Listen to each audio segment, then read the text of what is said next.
3 o'clock in the afternoon and the English Channel is flat calm, 10 miles south of the Dorset coast. But for HMS Newcastle, a Type 42 destroyer and a sister ship of the Sheffield and the Coventry lost off the Falklands, this is to be the last peaceful day for a long time to come. When we're in training, people hear stories about Portland and sort of scares them a little bit. Most people don't like coming here because nobody likes to be told that they're doing something wrong. Some people dread it, some people just see it as a pain in the backside. What's bothering them is that they're bound for the naval base at Portland and the toughest ordeal they're ever likely to meet, short of a real battle. An ordeal that's known and feared throughout the Navy as the Thursday War.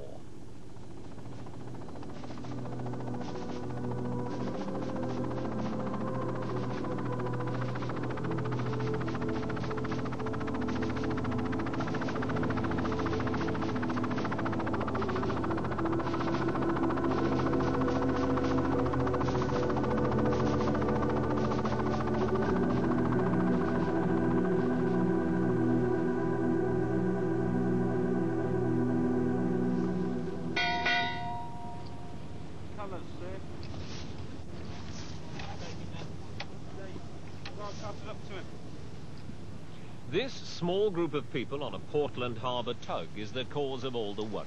They're the team who work for the Flag Officer Sea Training, FOST for short, and it's their job to put each new, or like Newcastle, newly recommissioned warship through its paces, in what is just about the toughest test of professional skill you'll find anywhere in the world, before it can be passed as fit to join the operational fleet. This means keeping both ship and crew under a remorseless pressure for week after week, because when they leave this place, they've got to be ready for anything. Savo 3, good morning. Savo 3. Good morning, boys.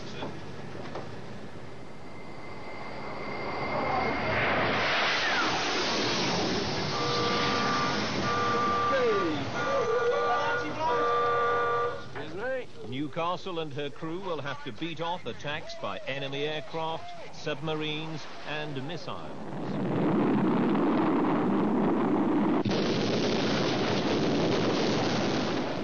They'll have to fire their own weapons against a whole series of different targets.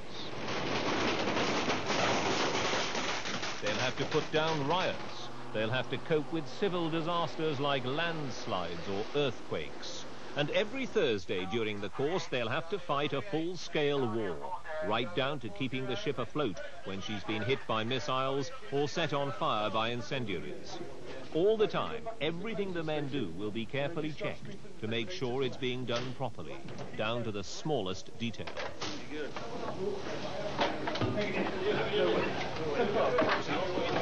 Some people say it's a waste of time. I myself think it's one of the best lessons you could ever come across for sea training, definitely. What are you up to? Casualty? It's an elaborate and complex series of exercises, everyone difficult and sometimes with a touch of black comedy, except that people's careers depend on the outcome. 10 minutes, sir.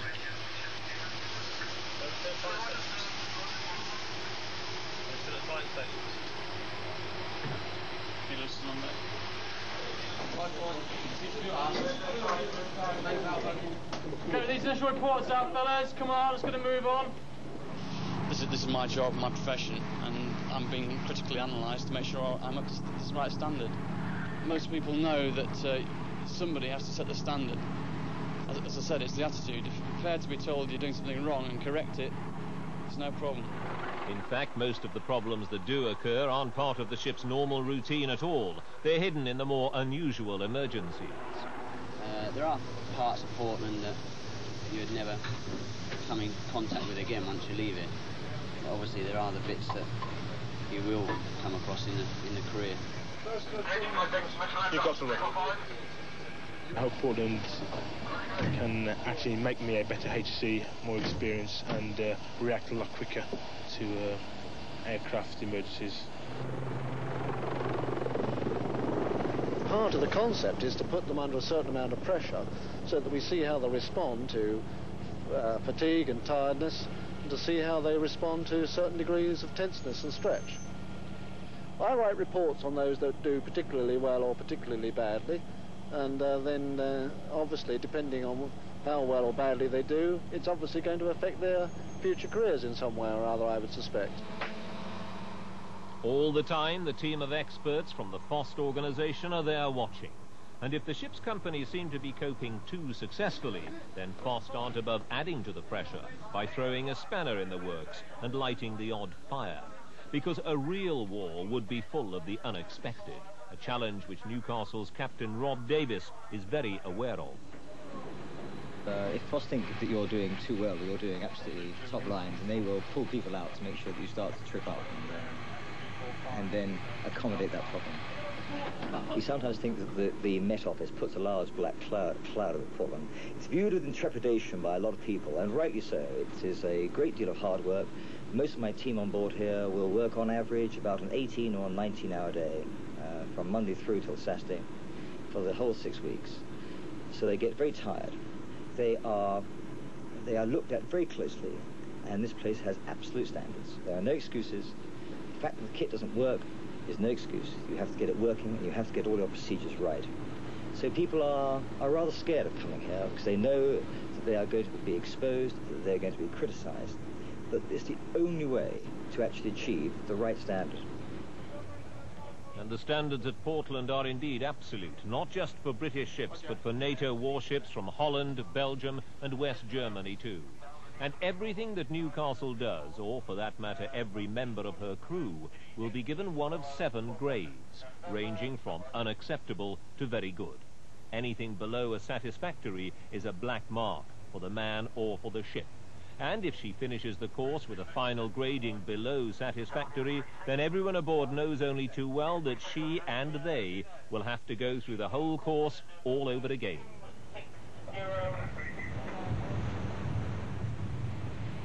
None of the Portland exercises is easy, but at the beginning at least some of them may seem to be fairly routine.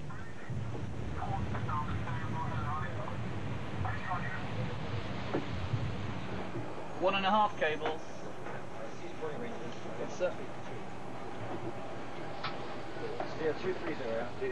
A replenishment at sea exercise, a RAS, is something warships have to practice all the time, so they can take on stores, fuel and ammunition. But it can still be fairly tricky to get right. Positioning a ship like Newcastle alongside the tanker at the right distance away for all the lines to be set up to harness the 2 ships together calls for careful and experienced judgment. So the safest way to approach is to overtake the tanker slowly from astern. Carry on and ready.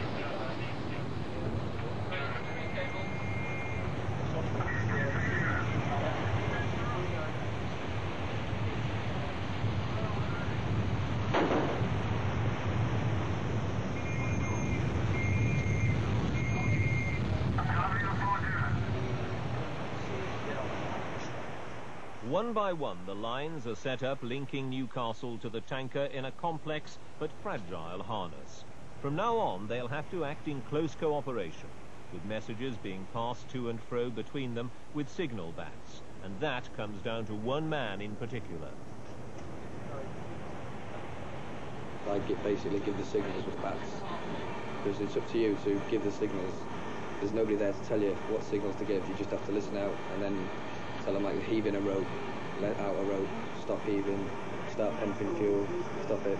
That's all down to you, basically. The whole thing just go kaput. You can lose millions of pounds worth of gear. The 2 ships split.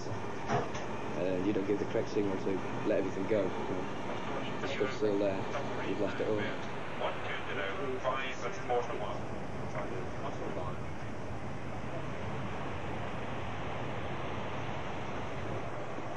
It's 2-0. It was 2-0. Get outside. Set, sir. Rob Davis has decided this is something he can't leave to his officer of the watch, and he's taken over control. This is something he'll be criticised for later, but he's got another reason for wanting to be in charge. He knows from his own experience